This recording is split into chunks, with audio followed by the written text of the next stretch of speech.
آج امت کا حال ہم دیکھ لیں کہ وہ ایک نیرونیس آف ہارٹ یعنی روحانی تنگی میں جی رہی ہے، اور مال و دولت اور جائیداد کی ترقی ہونے کے باوجود ایک اسپرچول سفوکیشن اور روحانی گھٹن محسوس کر رہی ہے۔ آج دنیا میں عبادت گزاروں کی کوئی کمی نہیں ہے، مسجدیں کھچا کھچ بھری ہوئی ہے، پھر بھی امن و امان کے لیے ہم ترس رہے ہیں۔ اس کا صاف مطلب یہ لیا جا سکتا ہے کہ والسلام علی من اتبع الہدی، ہم امن کی زندگی جس میں اطمینان اور سکون ہو اس سے اس لیے محروم ہیں کہ ہم نے امن و امان والی کتاب سے اپنا رشتہ کاٹ لیا اور ان ساری چیزوں سے ہم محروم ہو گئے۔ اللہم اید الاسلام والمسلمین، کہ یا اللہ اسلام کی تائید کیجئے اور مسلمانوں کو سپورٹ کیجئے۔ یہ وہ دعا ہے جو جمعے کے خطبے میں پڑھی جاتی ہے، تو سوال یہ اٹھتا ہے کہ دنیا بھر کی مسجدوں میں سال میں 52-54 مرتبہ یہ دعا کرنے کے باوجود اللہ تعالیٰ کیوں قبول نہیں کر رہے ہیں؟ اس کا جواب اللہ تعالیٰ کی کتاب دیتی ہے، ان اللہ لا یغیر ما بقوم حتی یغیروا ما بانفسہم، جب تک ہم اپنے آپ کو نہیں سدھاریں گے، اپنے گناہوں پر توبہ کرتے ہوئے صرف اور صرف اللہ کی کتاب سے ہدایت دیتے ہوئے اپنی زندگی کی روش کو اس پر ڈھالیں گے نہیں، تو ہمارے حالات کچھ سدھرنے والے نہیں۔ آج ہم ظلم کا رونا رو رہے ہیں، کبھی ہم نے اپنی غلطیوں پر نظر ڈالا یہ سوچیں ہم، بلکہ ہمارا دین تو قرآن کے بالکل خلاف دکھائی دے رہا ہے، پھر ہم اللہ کی ذات سے کی امید کیسے لگائے بیٹھے ہیں کہ اللہ ہماری مدد کرے گا۔ وَإِذَا أَرَادَ اللَّهُ بِقَوْمٍ سُوءًا فَلَا مَرَدَّ لَهُ وَمَا لَهُم مِّن دُونِهِ مِّن وَالٍ، اگر اللہ نے ہماری کرتوتوں کی وجہ سے ہماری بربادی کا فیصلہ کر لیا تو دنیا کی کوئی طاقت ہمیں نہیں بچا سکتی۔ 7 اکتوبر 2023، 7 اکتوبر 2023 یہ وہ تاریخ ہے جب سے آج تک دو اہل کتاب ملک آپس میں بھیڑے ہوئے ہیں، بندوقیں، بم، راکٹ، میزائل، انہی کے ذریعے دونوں میں آپس میں باتیں ہو رہی ہیں، جس کے نتیجے میں بے گناہ انسانوں کے خون سے زمین لال ہو گئی، زخمی لوگوں سے ہسپتال کھچا کھچ بھرے ہوئے ہیں، انسانی لاشوں سے قبرستان بھر گئے، پھر بھی ہمارے سیاسی لیڈروں کا دل نہیں پسیجتا۔ اسی کتاب کی ایک آیت ہے جس میں فرمایا فَلَوْلَا كَانَ مِنَ الْقُرُونِ مِنْ قَبْلِكُمْ اولو بقیت ینہون عن الفساد فی الارض الا قلیلا ممن انجینا منہم، انسانوں تمہاری آبادیوں میں، تمہاری سبھیتاؤں اور سویلائزیشنز میں ایسے لوگ کیوں نہیں ہوتے جو زمین میں فسادی مار کاٹ، خون خرابہ اور جنگ و فساد کرنے والے کے ہاتھوں کو روکتے؟ ایسے لوگ بہت تھوڑے ہوتے ہیں، لیکن بہت سے ایسے ہوتے ہیں کہ وَاتَّبَعَ الَّذِينَ ظَلَمُوا مَا أُتْرِفُوا فِيهِ وَكَانُوا مُجْرِمِينَ، کہ پچھلے دروازوں سے ان فسادیوں اور خون خرابہ کرنے والوں سے ملے ہوئے ہوتے ہیں، اس لیے کہ ان کا خود بھی چھپا فائدہ ہوتا ہے، ویسٹڈ انٹرسٹ ہوتا ہے۔ پچھلے 2-2.5 سالوں سے ہم دیکھیں کہ یوکرین اور رشیا کا بھی خونی نظارہ دنیا دیکھ رہی ہے۔ اس آیت کے تحت ہم دیکھیں کہ ملکوں کو بھیڑا دیا جاتا ہے، اور اس بھیڑن کے پیچھے چھپا مقصد یہ ہوتا ہے کہ آؤٹ ڈیٹڈ اور پرانے ہتھیار جو اپنی ایکسپائری کو پہنچنے والے ہیں ان ہتھیاروں کو بیچا جائے اور ان سے ٹنوں کے حساب سے دولت کمائی جائے۔ لیکن دوسری طرف ہم بھی کوئی کم نہیں ہے، ہمارا بھی کیریکٹر جو ہے اس میں صحیح نہیں ہے۔ ان عدت الشہور عند اللہ 12 شہرا فی کتاب اللہ یوم خلق السماوات والارض منها 4 حرم، 12 مہینے کا ایک سال اللہ نے اس دنیا کے بنائے جانے کے دن سے سیٹ کیا ہے، جس میں ہر سال اللہ نے حرمت والے 4 مہینے بتائے ہیں جن میں جنگ حرام ہے۔ تازہ ہسٹری اس بات کی گواہ ہے کہ ہمارے بھی 2 ملک 10 سال آپس میں لگاتار جنگ کی اور بھیڑ گئے ایک دوسرے سے۔ 10 سال کی جنگ میں 40 مہینے حرمت والے آئے، لیکن اللہ کے اس حکم کا بھی دونوں مسلم ملکوں نے لحاظ نہیں رکھا، اور ہمارے 2 پڑوسی ملک وہ بھی ہتھیار لے کر آپنے سامنے بارڈرز پر جنگ کے لیے تیار کھڑے ہیں، جبکہ ہم امن و امان والی کتاب قرآن مجید کے حاملین اور پرائیڈ پوزیسر بنے پھرتے ہیں، اور یہ کتاب جو ہے وہ جنگوں کے اصول بتاتی ہے، وقاتلوا فی سبیل اللہ الذین یقاتلونکم ولا تعتدوا ان اللہ لا يحب المعتدین. اس آیت میں جنگ کے 3 زبردست اصول بتائے گئے ہیں. نمبر 1 جنگ اللہ کی راہ میں ہی ہوگی. نمبر 2 جنگ انہی لوگوں سے ہوگی جو جنگ کرنے میں تم سے پہل کرے، یعنی جنگ کا بگل سامنے سے بجے. اور نمبر 3 جنگ میں کسی قسم کی زیادتی نہ ہو، یعنی جنگ ہوگی تو اللہ کی راہ میں ہوگی، فی سبیل اللہ ہوگی، فی سبیل وطن نہیں ہوگی،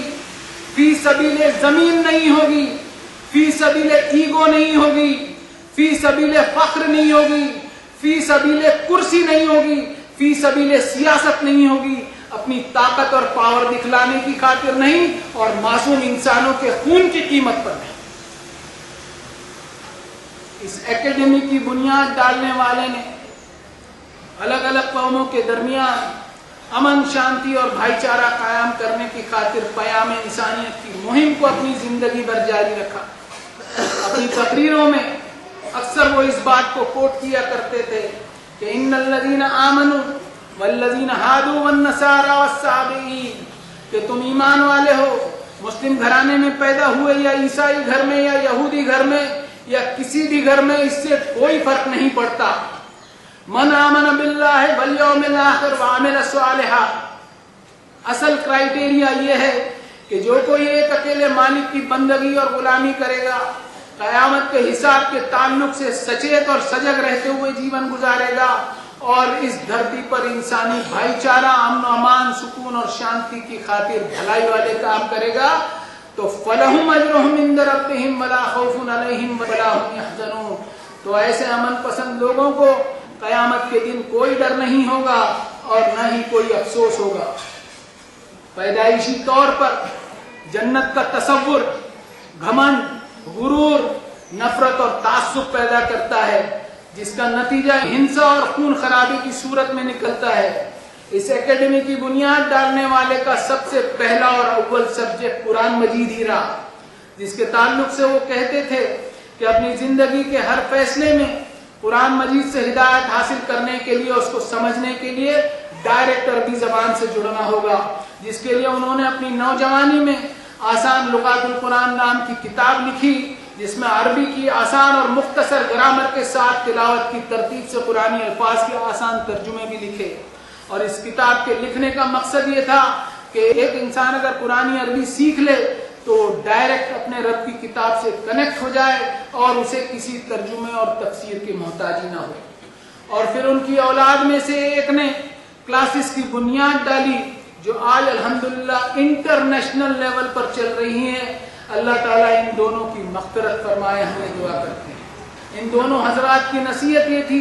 کہ قرآن مجید رہتی دنیا کے لیے ہدایت نامہ ہے اور اس کی آیتیں ہر دور میں، ہر زمانے میں گائیڈ کرتے رہیں گی. آج امن و امان اور شانتی کا پیغام دینے والی یہ آیت موجود ہے ہمارے پاس، لیکن کیا امن اور شانتی سے ہم جی پا رہے ہیں؟ عام طور پر ان معاملات کے تعلق سے کہا جاتا ہے کہ یہ سب مغربی ملکوں اور ویسٹرن کنٹریز کی سازش کی وجہ سے ہو رہا ہے. تو ہم سوچیں کہ کیا ہم اتنے بے وقوف ہو گئے کہ سازشوں کے شکار بن کے چلے جا رہے ہیں، یا ہم نے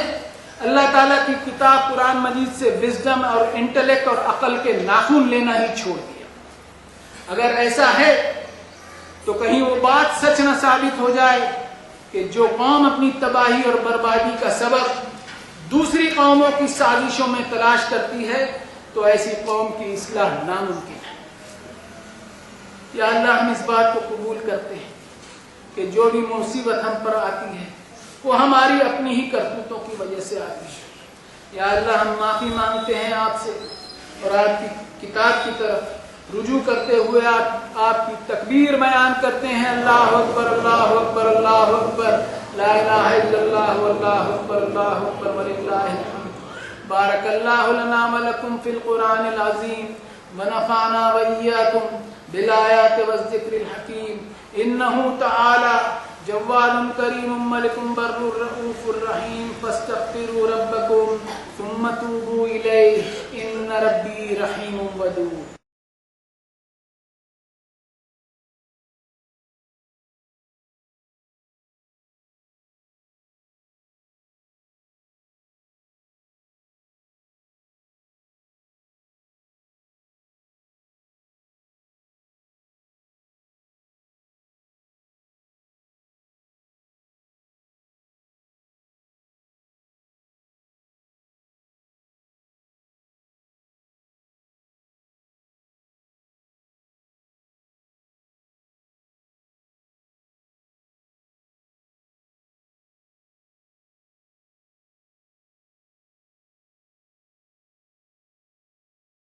أعوذ بالله من الشيطان الرجيم بسم الله الرحمن الرحيم وقل الحمد لله الذي لم يتخذ ولدا ولم يكن له شريك في الملك ولم يكن له ولي من الذل وكبره تكبيرا الله أكبر الله أكبر الله أكبر لا إله إلا الله الله أكبر الله أكبر ولله الله أكبر كبيرا والحمد لله كثيرا وسبحان الله بكرة وأصيلا إن الله وملائكته يصلون على النبي يا أيها الذين آمنوا صلوا عليه وسلموا تسليما اللهم صل على محمد عبدك ورسولك النبي الأمي الذي جاء بالهدى والفرقان وصل على جميع الأنبياء والمرسلين وعلى الملائكة المقربين وعلى أصحاب رسول الله صلى الله عليه وسلم وعلى أزواج رسول الله صلى الله عليه وسلم وعلى أهل بيت رسول الله صلى الله عليه وسلم ربنا لك الحمد إنك أنت السميع المستجيب الدعاء سبحان الملك القدوس سبحان ذي الملك والملكوت سبحان ذي العزة والعظمة والهيبة والقدسة والقدرة والكبرياء والجبروت سبحان الملك الحي الذي لا ينام ولا يموت سبوح قدوس ربنا ورب الملائكة والروح اللهم اجرنا من النار يا مجير يا مجير يا مجير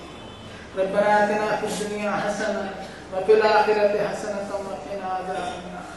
ربنا إنك من تدخل النار فقد أخزيته وما للظالمين من أنصار ربنا اصرف عنا عذاب جهنم إن عذابها كان غراما ربنا فاغفر لنا ذنوبنا وكفر عنا سيئاتنا وتوفنا مع الأبرار اللهم أيد الإسلام والمسلمين اللهم انصر من نصر دينك الذي جاء به محمد صلى الله عليه وسلم وجعلنا منهم اللهم هين علينا سكرات الموت اللهم أخرجنا من الظلمات إلى النور اللهم أرنا الحق حقا وارزقنا اتباعه اللهم أرنا الباطل باطلا وارزقنا اجتنابه اللهم أرنا الأشياء ربنا تقبل منا إنك أنت السميع العليم وتب علينا إنك أنت التواب الرحيم برحمتك يا أرحم الراحمين عباد الله اتقوا الله رحمني ورحمكم الله إن الله يأمر بالعدل والإحسان وإيتاء ذي القربى وينهى عن الفحشاء والمنكر والبغي يعظكم لعلكم تذكرون اذكروا الله العلي العظيم يذكركم واشكروه على نعمه يزدكم ولذكر الله أكبر الله أكبر الله أكبر الله أكبر لا إله إلا